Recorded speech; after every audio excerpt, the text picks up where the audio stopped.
Okay, what I'd like to talk about today is what a little bit about cross fields, not too much, and a little bit about torque of a current loop. Okay, there are a couple of key things that I need to mention here.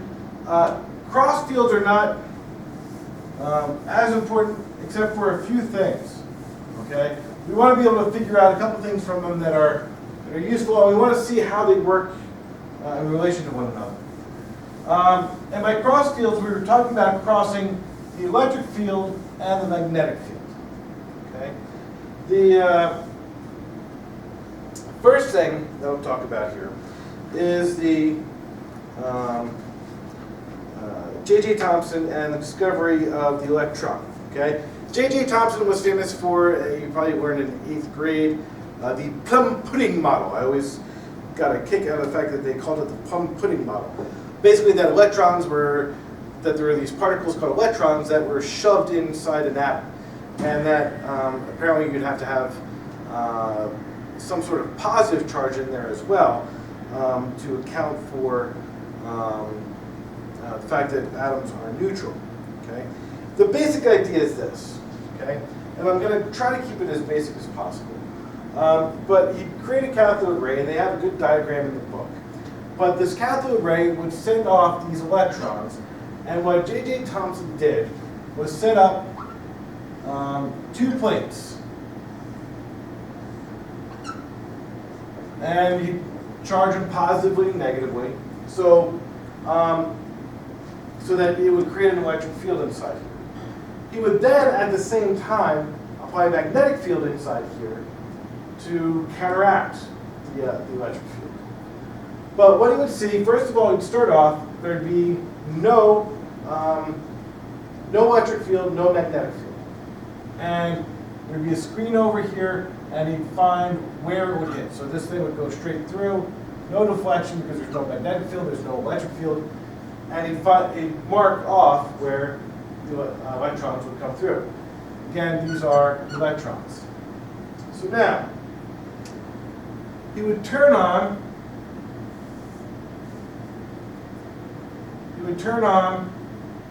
the electric field, and the electric field would point down, at least in this way that this is set up. And this is an electron, so an electron would feel a force and go opposite. Okay, so it would enter here.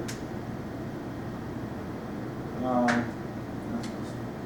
it would go here, and then it would get deflected upward. Okay? And there's an equation that you can see to find out how much this is deflected upwards from when it was going straight through, to figure out that distance right there. There's a problem in 22.5 in your book, simple problem 22.5 in your book, shows you how you can calculate that. But he figured out, all right, here's the electric field. Now, what I'm going to do now is that those electrons are going through. And now I'm going to turn on my, I'm going to turn on a magnetic field. Now what the magnetic field would do, okay, these charges are coming in, they're negatively charged, okay? They're getting deflected upwards by the electric field. So now, I want to get deflected downward by the magnetic field. So now, I have, if I imagine, first of all, that these are positive particles that I want to deflect upward, okay, it would go like this, my magnetic field would have to point into the board. Because when it's a negative charge, flip it over, it gets deflected down. So my magnetic field points into the board. Okay? So now, what that means is when this gets deflected down, back downward, back to its original point, that means that the force from the electric field has to equal the force from the magnetic field. So the force from the electric field is equal to charge on an electron times the electric field, which is equal to, assuming right angles here, charge electron, V, that is moving, times B, the magnetic field. Okay? We can measure the electric field. We can measure B. We didn't know what E was at the time. So these charges drop away. So he finds that the speed, now this is important, the speed of the particles was equal to E over B, the electric field divided by the magnetic field. Note that magnetic field's usually in, if you have like 10 Tesla, that's a huge magnetic field. The electric field, a couple 100,000, still doesn't create a spark. Okay? So the electric field is going to be much bigger than the magnetic field, so these are moving pretty quickly. Okay? Well, this deflection that I was talking about over here, how much it would deflect as it entered the plates, okay, was found to be, you can do the calculation, it's in your book. I'm just going to give you the equation just because I'm trying to move through this a little bit. QEL squared over 2mv squared. Okay? Now, V was equal to E over B, so it's QEL squared over 2m E squared over B squared. So B comes up to the top.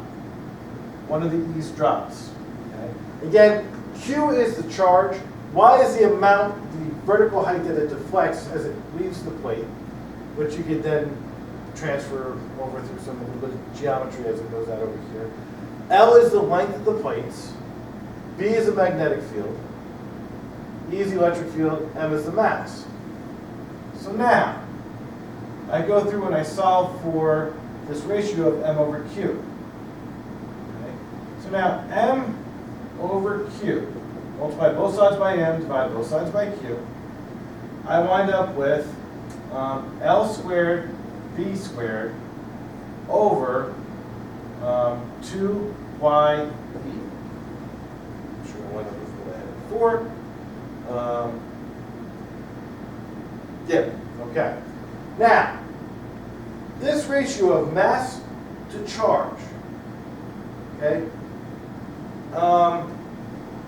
was quite profound, okay? For the first time, we didn't have what the mass of the electron was, we didn't have what the charge was. But now, we were able to come up with some sort of ratio between mass and charge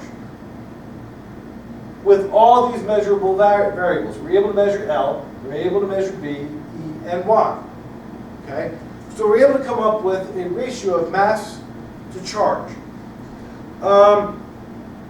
Now, he said that these particles are in every possible material and atom that you can think of. He also pointed out that he estimated that the mass was 1/1000th the mass of a hydrogen atom, which was the lightest known thing that we could think of at the time. So he found something that was smaller than the smallest atom we knew of at the time, which meant that he had found a subatomic particle. He's the first one to have found a subatomic particle and quantified it, okay? And that's mass per unit charge. And because of this, because he said that they were in everything, because he came up with this mass per unit charge, because he estimated the mass to be 1/1000th the mass of a hydrogen atom, he's called the discoverer of the electron. I don't want to say the founder or the inventor of the electron. The electron has been around for quite some time. But he did discover the electron. Right? The other thing that I want to talk about, and this is going to be very briefly, your book gets into a much more detailed discussion of it, is the Hall effect. Okay? And the reason why I like to mention this is that it allows you to determine what type of charges flow. Everything that we've been doing to this point, we said, well, conventional current goes one way and real current goes the other way because it really doesn't matter. Well, it really didn't matter. It wasn't until, I guess it's 1879, Edwin H. Hawley, grad student at Johns Hopkins, came up with a method to determine what type of charges flowed. So now, what he did, okay, was a strip of copper, okay, with he had a strip of copper that he placed in a magnetic field. Okay, he set up a potential difference across the copper so that the current would flow in. The current, conventional current, as we know it, was flowing into the page. Okay, so it was flowing downward. A magnetic field, okay, let's say I was going to move this light here, was going into the board. Okay, so now we've got this current that's going. This current that's going downward here. Okay. Now, if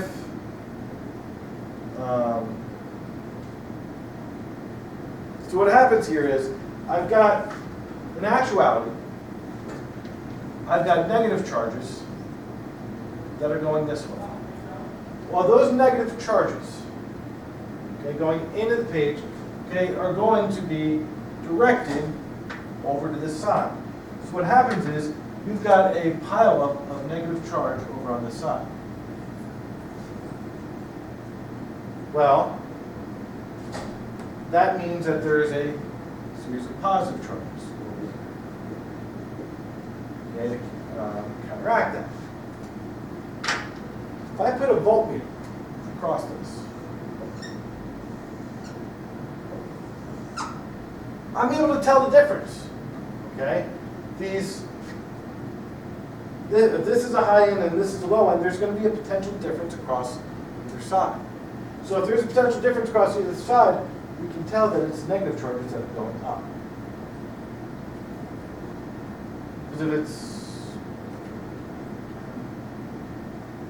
Because if we had positive charges going down, okay, which is what conventional current is, then the positive charges would be piling up over on this side, and we'd have a reversed Hall, it's called a Hall potential.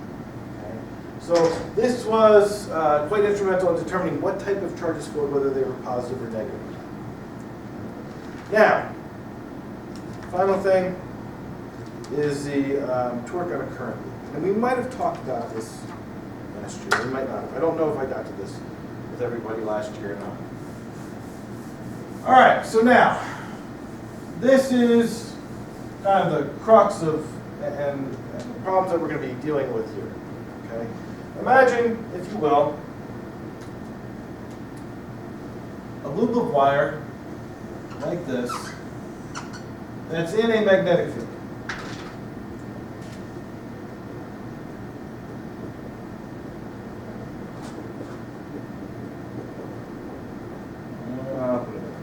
Here, and another one there. Okay, this is going to be a rear view. Rear. So now, what's going to happen? So you say, okay, that's kind of interesting. Not really, but it's kind of interesting, I guess. I've got a loop of wire in a magnetic field. But now, if I add a current to it that goes in this direction, so I want to make sure that I have my notes consistent here. My current is going around in that direction. So now, if I look at the forces that are on those wires, okay? Conventional current going this direction, magnetic field going into the board, there's a force downward. Again, it doesn't matter whether we have conventional current or actual current, okay? The force is going to be down. Over here, okay, the force is going to the right. In fact, as we go around, the force is always outward. So you say, okay, now, the force on here, okay, on this wire and this wire, okay, is going to be ILB. So now, these each have the same length, they have the same current, and they're in the same magnetic field. So these two have to cancel out. These two also have the same I, the same length, and the same B. They have to cancel out. So you say, all right, my net force is equal to 0. So you, wow, that's great, profound. Now, wait a minute, folks, why are we looking at something where the net force is equal to 0? Well, I showed you the rear view. I didn't show you the side view. Here's what's interesting about this. Okay, I'm going to take this now, and I'm going to turn everything this way. So I'm going to get a side view. So what happens there is you've got a magnetic field that points now like this. And I've got, so I said, okay, so now it's a side view, but here's the trick. This isn't straight up and down, okay? It's only from our perspective that we can see this. It's actually tilted to its side. Okay? So now I'm going to call that C my center. Okay? Now, the current, so if I took it and I go like this, okay, this one, which was off to the side, now comes out to the front. So I've got a current that is going downward out front here. And I got a current then that's going into the page over here, and it's coming out of the page over here. Okay. Now I can still do my right hand rule. Okay, my finger's coming out of the board. My force is still up like I would expect. Okay, this wire right here is this right here. I would expect that I would still have force going up, which I do. So I've got a force up over here. Okay, convince yourself that you have a force down over here. Okay. From the C. Now, the length here, which is not affected by the perspective, I'm going to call that length A.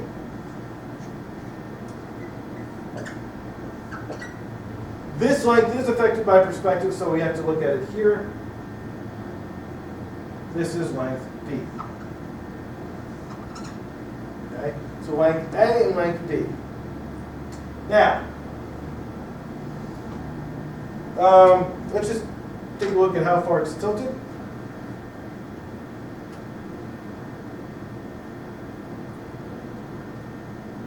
Okay. Magnetic field is pointing like that there as well. This is angle theta. Okay. Now, do a little geometry. Okay, this is not this force extended. Convince yourself that that angle is also theta right there. Okay. So now, whatever angle that this is tilted from vertical, that's how far this force, that's the angle that this force is making with the body here. Okay. Now, I do that. I don't have a net force, but I do have a torque. Remember, force is going to equal, torque is going to equal F d sine theta. Okay, not worrying about the vector aspects of this right now. The force here, we'll talk about in a second, is D. D is going to be, okay, the whole length is B.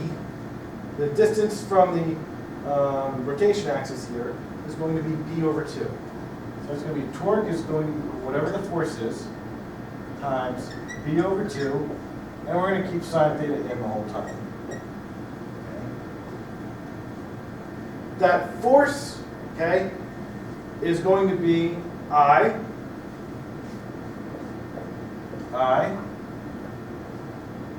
The length A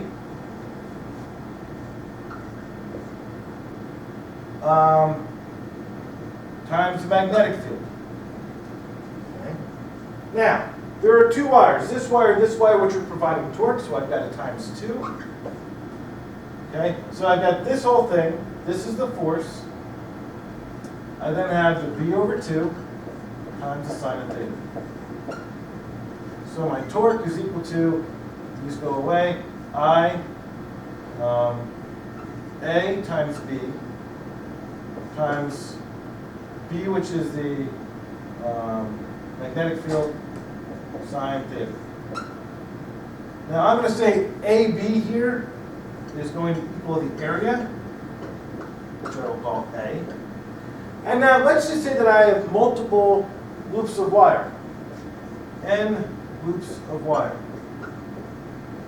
Okay? The torque then equal N, because there's multiple wires going around, I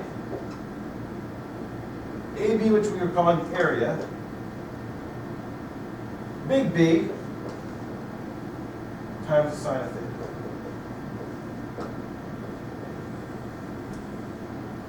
Okay, homework. So that's the torque on a current loop. This is very important. It's probably one of the most important aspects of all of modern society. It is the foundation of a motor or a generator, depending on how it's set up. We have nothing if we don't have motors. All right, so now your homework from chapter 28. Okay, they are all problems. Okay, chapter 28. We're going to look at 7, 9, 11, 13, 39, 41, 44, and 45. Okay, that's your homework. And I will see you on Thursday.